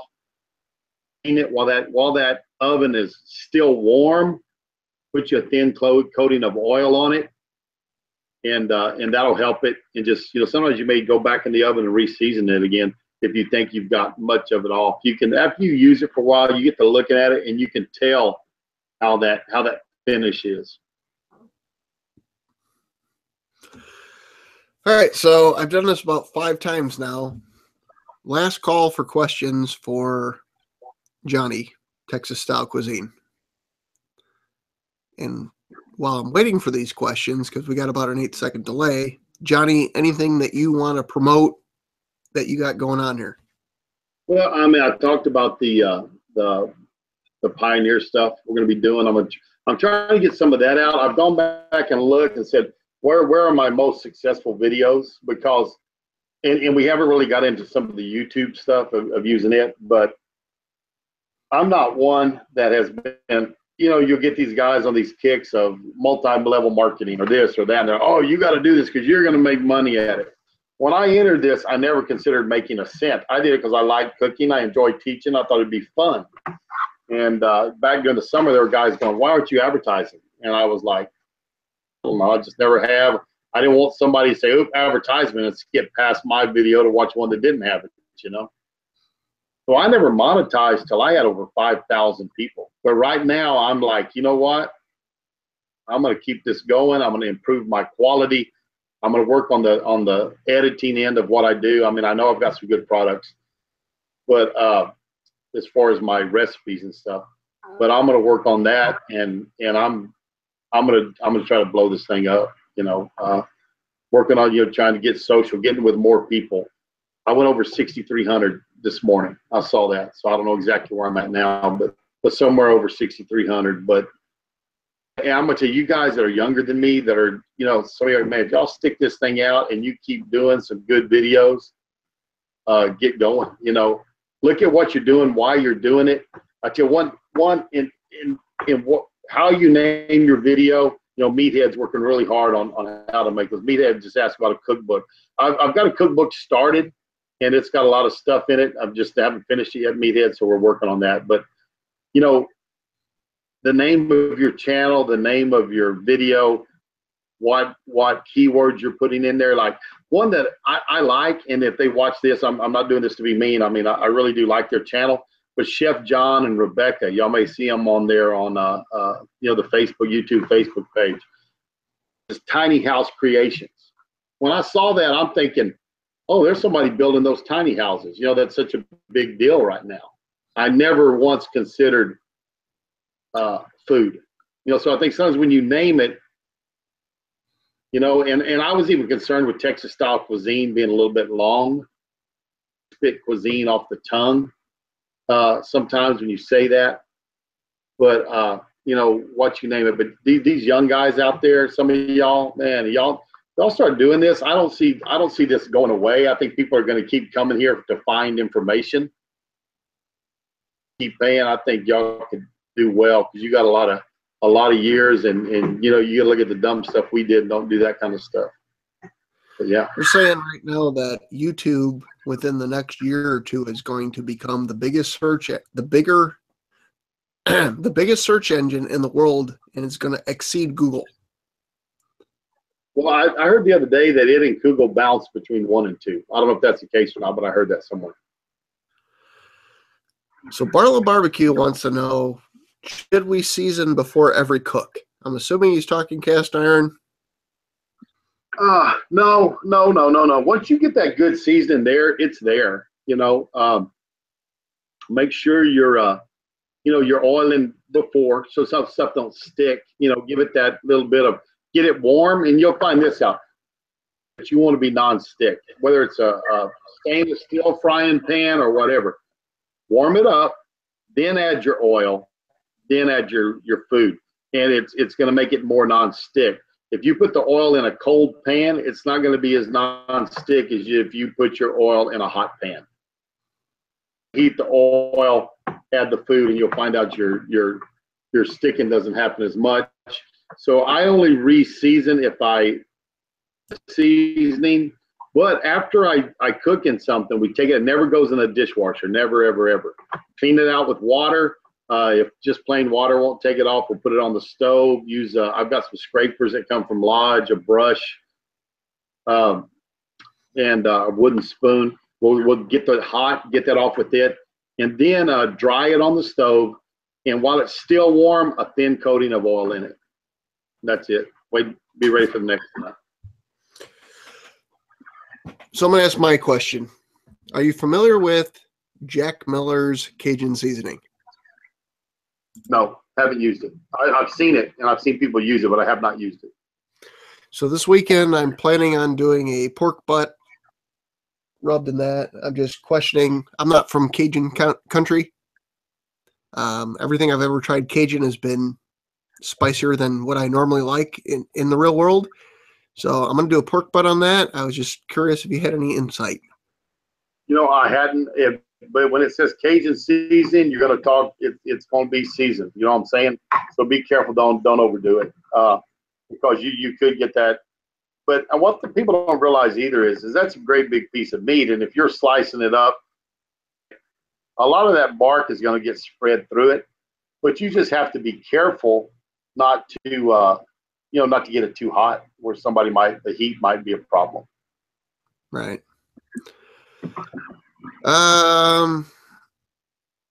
Meathead says they do food. I'm assuming that he's talking about Tiny House Kitchen, which I'm going to give you my opinion, Meathead. I thought their channel was cool. I started trying to think outside the box and try to do things like that, and going with the Hobo Nichol BBQ. They make little hobos back in the day used to take cans and make little cookers out of them, and I have I think it's a 3.5-inch Lodge skillet, and tried to cook on it one time, and it was an epic fail because the 4 or 5 briquettes I could put in there couldn't get hot enough to get the skillet hot. So I don't know how he does it. You're talking about tiny house cooking. Now, tiny house cooking, they put a candle in that little stove, and they cook off of one of those little, what do they call them, tea cake candles or whatever. I was talking about tiny house creations. Is John and Rebecca, he's a chef, man. They're over in Canada, they do some great stuff. But when I saw tiny house creations, I'm thinking they're building those small houses, as in, you see these people build houses on trailers now. And right. Hey, we're going from 3,000-foot house to a 400-foot house or 300-square-foot house on tiny house creations. But when you're talking about the tiny cooking, I was just telling my wife, there's also a miniature cooking one. And these people are cooking whole things on those little bills, and I'm going, holy crap. And I think that tiny house cooking is like 18,000 followers. I'm like, I can't believe there's 18,000 people that want to watch them cook on those little bitty. But that one blew my mind also. There's actually 4 or 5 channels that are that way. I've come across them. They literally have a dollhouse, which is, I don't know, 2 foot by 2 foot that they do. They take the scaled kitchen table and stuff and do it on. And it's kind of amazing. But at the same time, I sit there and I'm like, how does anybody go, you know what? I'm going to do this. It blew my mind. I think it's an awesome concept. Yeah. No. I mean, they darn sure have found the market for what they're doing. But it's one of those deals. If you're going to do something on YouTube, You know, do what you enjoy, because there's other people that can enjoy what you're doing also. Right. Yeah, All right. That's it. So everybody, thanks for showing up, watching the video. I'm going to ask you one thing. There's 12 people currently viewing. This is a social media, or not a social media, a social experiment. I want you guys to share this video because I'm just curious what will happen with it. I've got another social experiment going on that I've been working on today that I'm not going to tell you about, but if it works out, I will post it in the YouTube Cooks section. I've gotten quite a few extra views from it, but I want to get it through the weekend to see what happens. So, Johnny, you got anything to add here at the end? I tell you one, thanks for inviting me. You know, I mean, it's a lot of fun. I hope you get something out of this. I enjoyed it. I'm just glad. You know, I had to throw rocks at you to get your attention, to get me to ask you to do it. But you know, I hope this benefits you. That's why I hope you get a benefit out of it. Like I said, you know, Russ helped me out when I was young, and I doubled. You know, because I'm not near as Rush was at about 30,000 then. But you know, I hope you benefit from it. Doing this again sometime would be fun. Maybe looking at the competition end. That could be a fun deal. I mean, I tell people we weren't the best, but we weren't bad. Got about 100 trophies. You know, top 10s, from grand champion to top 10. We cooked off against, some of y'all may have seen Ernest Cervantes on Pitmasters. First time I cooked off against Ernest, I lost by 1 point. He went fourth in chicken. I was fifth. I was fourth in brisket. I was third in ribs. He was fourth in ribs. And one of the other big guns, Heinz, did his barbecue sauce. Robert Sierra, he was third place behind me. So, I mean, when we were cooking off, we were rolling. The other time I cooked off against Ernest, he was first place. I was third place. I went fourth, and fourth that day. So, I mean, we've competed against the JD. I've beat JD, was on Pitmasters from Texas. I've beat JD. I've beat, you know, some of the big guys. So some competition stuff. I don't do it a lot anymore. But if you want to do some competition things, I've done quite well on it. So if we got some questions, people want to ask some things about how we do those, hey, I'd love to give some advice and tell you what we did in cook-offs. Because we were successful. I mean, we weren't the best, but we dang sure ain't bad. But like I said, I've got 90-something top 10 finishes. So I'm glad that you came on. This is kind of where I'm at. Of my whole intent of doing this was to kind of add a personality to the video. I mean, I watch more than just barbecue channels, and it's usually, here's the recipe, here's how I did it, and here's the food, and it tastes great. But what I saw in the back of my head was there's a lot of personality things here that people can make a connection with somebody, that if you got a vlogging channel or something like that, that people see, hey, I can make a personal connection with this guy. Whereas in a cooking thing, you've got a newer barbecue guy that has a Weber, just say a Weber kettle, and he looks at somebody like you and goes, well, he's got this stick burner, vertical smoker, whatever, you know, he's way out here. But yet in these type of conversations, the guy can go, okay, this guy started here and worked his way up, or I can understand where he's coming from, etc. It adds this kind of personal connection of, we're all in the same world, in the cooking world, when you look at it.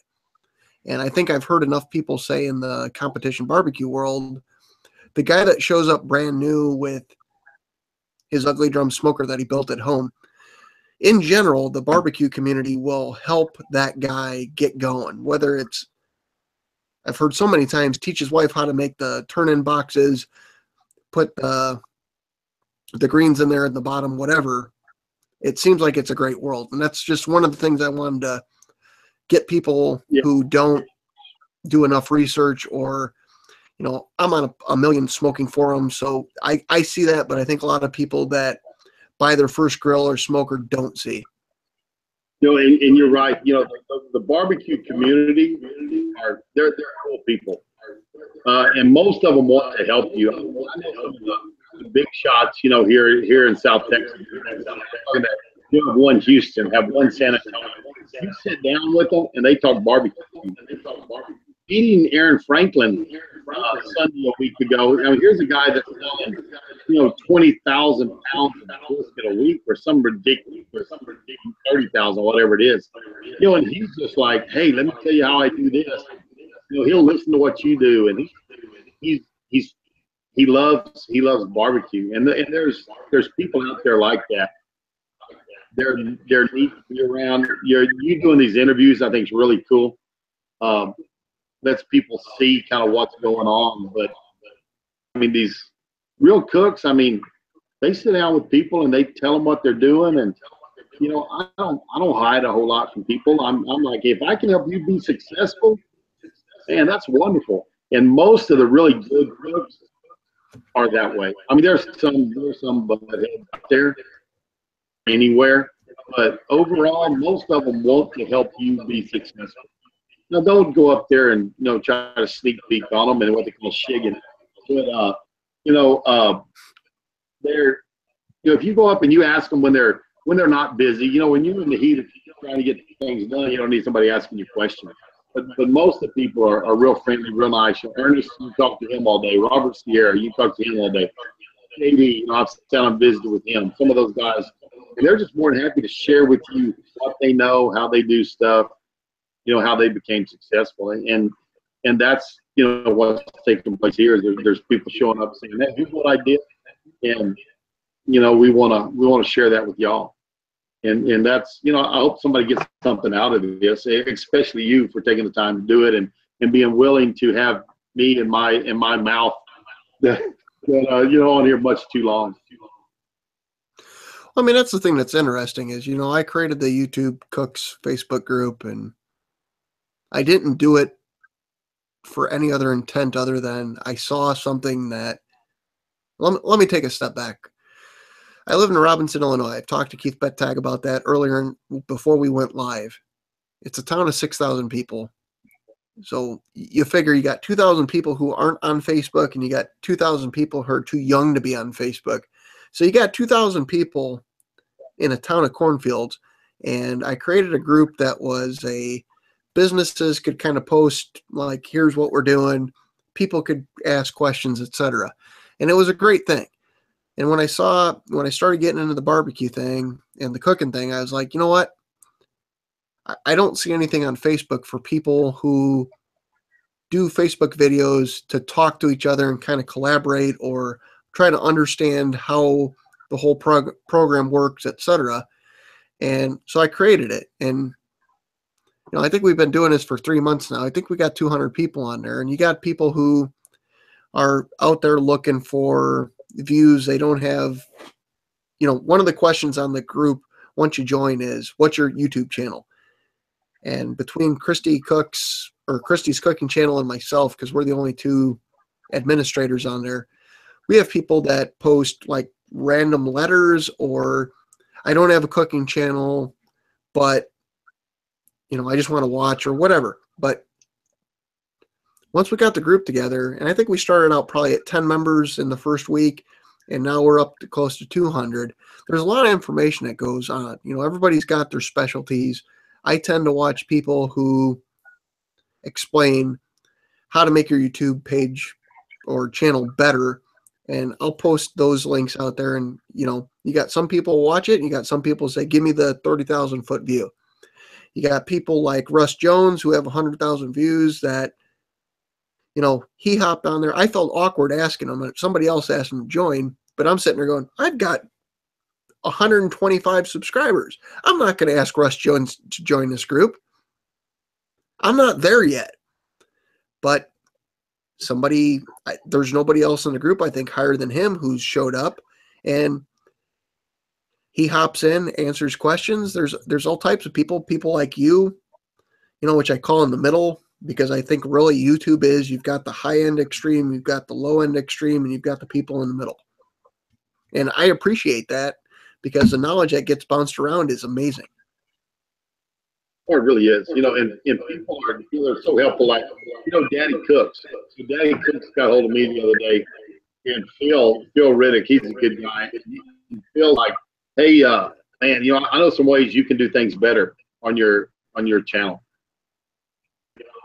He's got 33,000 followers over there, and he's concerned about me with, at that time maybe a little bit under 6 or around 6, but he's like, hey, if you'll do this and this, I think you can really improve. And there's a lot of times that people they feel you as their competition, and they don't want to see you get better. You got people like Phil, and talked about Ray Mack and Russ, back then when I was just a little bitty. Russ is going, hey, this guy, he's good, and Troy and all these guys. I mean, they're just, they want to see people do good, and that's one of the cool things about the Facebook group. Somebody in there acting like jerks and giving somebody a hard time. They just want to see you do well. They're saying, hey, here's what I'm doing. Let me know what you think, and I'm gonna let you know what I think about it here. So it's a cool group. And with my schedule, the social end of this is a lot harder for me, just because of the hours. And that's one thing I've been trying to really work on, is work on the end of it more so. And I see that with some of our younger channels really bringing it up. Texas did that. He was, hey, he was moving out there, and I'll go to his stuff sometimes because he really shouts people out and does things and tries to get people to go watch people. And so that it's that social end, which I think I was missing a lot on mine, because I just such limited time that I can get on there and make those comments. But I'm trying to do more than, hey, I liked it. I'm trying to add a little more to it than I did before. Trying to watch some of these smaller guys and then tell them, hey, I like that. Or hey, you might try this and maybe that'll help you. I don't always do that on their screen. I send them a message and go, hey, I think if you would have done this, it would have been better. I'm not trying to be mean, but so cook and having a few thousand people following me, I got an idea of this might win over better this way. I try to do that. Right. I mean, one thing I've seen that I'm not sure if it's from the Facebook group or not, but I've seen Christy's done a lot of collaborations with other channels. I know No Hippie Barbecue Lyle has done some. I'm trying to think who I just saw did it. Charlie Smoking Barbecue has done some with it's a guy from Las Vegas. I can't think of his name, but I think it's great things because it exposes people to other people's channels. I mean, when you look at, I have a bad habit of looking at, and I'm just looking at Big Lou Barbecue because he's up on the screen. I will go to who his subscribers are, and I've got a pretty good idea who my subscribers are. And I think everybody can, I don't want to use the word exploit, but the YouTube world is very big. So just because somebody subscribed to my channel doesn't necessarily mean that they've come across Russ Jones. They probably have, but they probably, yeah, you're right. And then you go, okay, Russ Jones has 100,000 plus subscribers, but T-Roy only has 75. So there's 25,000 people that from Russ's channel that don't know T-Roy, or you could argue don't like T-Roy, but hell, it's hard not to like T-Roy. T-Roy's a pretty nice guy. And then you go down to, in my circle, Baby Back Maniac has got, I don't know, 10 or 15,000. And then you go to you, who's breaking 7,000. I could go through my notes, but I'm not going to reach down. 300. So you've got these big gaps here to where I may be able to call out Russ Jones and give a shout out to him, and it may give him 2 people. So that's what I think is really great about this group. You got Lassie, who's in Sweden, I believe, and cool I think he just broke 200 or 300. So I just think it's a really cool group. I mean, it is, and just like Rush, that the couple of shout outs he gave me. I mean, I was like, wow, Rush Jones just mentioned me, I was off. My wife's like, "Who the heck is that? You know, why are you so excited?" But it's exciting, you know, and he's down to earth, and he'll any way he can, you know, and most of those, you know, most of those big guys are, you know, I mean, they're just like, you know, the barbecue guys, the YouTube guys. It's a community, and I haven't really come across any jerks out there that are creative. You know, some freaking trolls running around there like stuff up on the deal the other day. You know, they posted up there that one lady was. And, you know, I had one guy get this video, and they're like, "Hey, good job, way to describe it, very informative." And this one guy gets up there and goes, "Well, that's about as clear as a mud fence. You need to stick with mowing yards." Okay, I got 30 people telling me it was good, and you're telling me it was, you know, clear as a mud fence, and I'm gonna stick with mowing. You know, you're just being a jerk. You know, you're out of here. You know, but you got those buttheads out there. But most of the creators and most people that are watching are real good people, and they're devoted to you, and they're nice people. This is how I look at it. We've got right now, there's 12 thumbs up and 1 thumbs down. If the thumbs down goes to anybody, it's probably me.